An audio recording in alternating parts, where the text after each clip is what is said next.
وسلم کی صورت بہترین نمونہ روئے کائنات کے لیے بنا کر بھیجا، اور اللہ تبارک و تعالیٰ نے بنی نوع انسانیت پر رسول اللہ صلی اللہ علیہ وآلہ وسلم کو بھیج کر رحمت فرمائی۔ اللہ تبارک و تعالیٰ نے انسانیت کو پیدا فرمایا ہے، اور خاص کر مذہب اسلام کے اندر رسول اللہ صلی اللہ علیہ وآلہ وسلم نے تمام زندگی بسر کرنے کے طریقے بتلا دیے ہیں۔ آپ نے فرمایا کہ یہ جو مذہب میں جس پر تمہیں چھوڑ کر جا رہا ہوں، لیلھا کا نہارھا، اس کی راتیں بھی دنوں کی طرح روشن ہیں۔ راتیں دنوں کی طرح روشن ہیں، رات کا تصور ہی کوئی نہیں۔ اللہ تبارک و تعالیٰ نے انسانیت کو پھیلایا ہے میاں بیوی ایک جوڑے سے، اور جب اللہ تبارک و تعالیٰ اپنی خاص رحمت فرماتا ہے، اولاد کی صورت بچہ یا بچی عطا فرماتا ہے، تو پھر اس کے حقوق والدین کے ذمہ جو ہوتے ہیں، سب سے پہلے عقیقہ کیا جاتا ہے۔ اور خود رسول اللہ صلی اللہ علیہ وآلہ وسلم نے سیدنا حسن اور حسین رضی اللہ تعالیٰ عنہما کا عقیقہ کیا۔ عقیقہ کا مطلب ہوتا ہے کاٹنا، اور اللہ کے پیغمبر صلی اللہ علیہ وآلہ وسلم نے بچے کی طرف سے 2 جانیں، بکری ہو یا بکرا، اور بچی کی طرف سے 1 جان، بکری ہو یا بکرا، آپ صلی اللہ علیہ وآلہ وسلم نے تعلیم فرمائی کہ یہ جو ہیں آپ اللہ کے راستے میں اسے قربان کریں، ذبح کریں۔ بچے کی طرف سے 2 جانیں اور بچی کی طرف سے 1 جان۔ اور آپ صلی اللہ علیہ وآلہ وسلم نے فرمایا کہ بچہ اس وقت تک اللہ کے پاس گروی ہوتا ہے جب تک اس کا عقیقہ نہیں کیا جا سکتا۔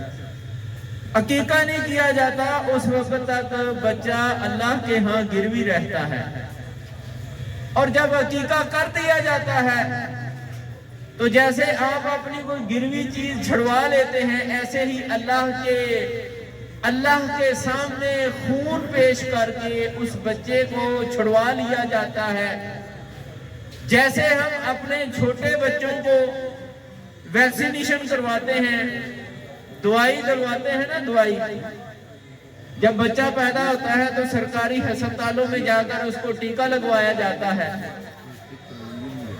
یہ اسے ویکسینیشن دی گئی ہے، پولیو کی یا کھانسی کی یا بیماری، دیگر کئی بیماریوں کی ویکسینیشن ہو جاتی ہے۔ ایسے ہی روحانی ویکسینیشن ہے، روحانی ویکسینیشن۔ اور روحانی ویکسینیشن سے کیا ہوتا ہے کہ بندہ جتنی علائشیں اس کے ساتھ، بیماریاں جتنی اس کے ساتھ، جتنی پریشانیاں لڑتی ہوتی ہیں، جو کچھ بھی اس کے ساتھ ہوتا ہے، اللہ تبارک و تعالیٰ اس قربانی کو کرنے کے سبب سے اللہ تبارک و تعالیٰ بچے کو پریشانیوں سے محفوظ رکھتے ہیں۔ تو رسول اللہ صلی اللہ علیہ وآلہ وسلم نے باقاعدہ فرمایا ہے کہ بچے کو جب تک آپ اس کی طرف سے قربانی نہیں کرتے، 2 جانور بچوں کی طرف سے نہیں دیتے، اس وقت تک وہ اللہ کے پاس گروی ہے بچہ۔ اور جب آپ اس کی طرف سے قربانی کر دیتے ہیں، عقیقہ کر دیتے ہیں، 2 جانور بچے کی طرف سے اللہ کے راستے میں قربان کر دیے جاتے ہیں، تو بچہ چھوٹ جاتا ہے، اور پھر محدثین نے اس حدیث کی شرح میں لکھا ہے کہ وہ والدین کے لیے شفاعت کا اور سفارش کا ذریعہ بنتا ہے۔ حقیقی بات یہی ہے کہ اللہ تبارک و تعالیٰ کا خاص فضل اور احسان ہے ایسے گھروں پر، ایسے والدین پر جو اپنے بچوں کے عقیقوں کو کرتے ہیں، اور اگر عقیقہ نہ کر سکیں تو بچے خود بڑے ہو کر اپنا عقیقہ کر سکتے ہیں۔ ہر والدین صاحب استطاعت تو نہیں ہوتا، کچھ کمزور بھی ہوتے ہیں، غریب بھی ہوتے ہیں، تنگ دست بھی ہوتے ہیں۔ جو ہی بندہ صاحب استطاعت ہو خود اپنا عقیقہ کر لے۔ رسول اللہ صلی اللہ علیہ وآلہ وسلم 7ویں دن عقیقہ فرمایا کرتے تھے، اور اسی دن آپ صلی اللہ علیہ وآلہ وسلم بچے کا نام رکھتے، سنتے وغیرہ کروایا جاتے، اور بالوں کو کاٹ کر ان کے وزن کے برابر چاندی اللہ کے راستے میں صدقہ و خیرات کر دی جاتی۔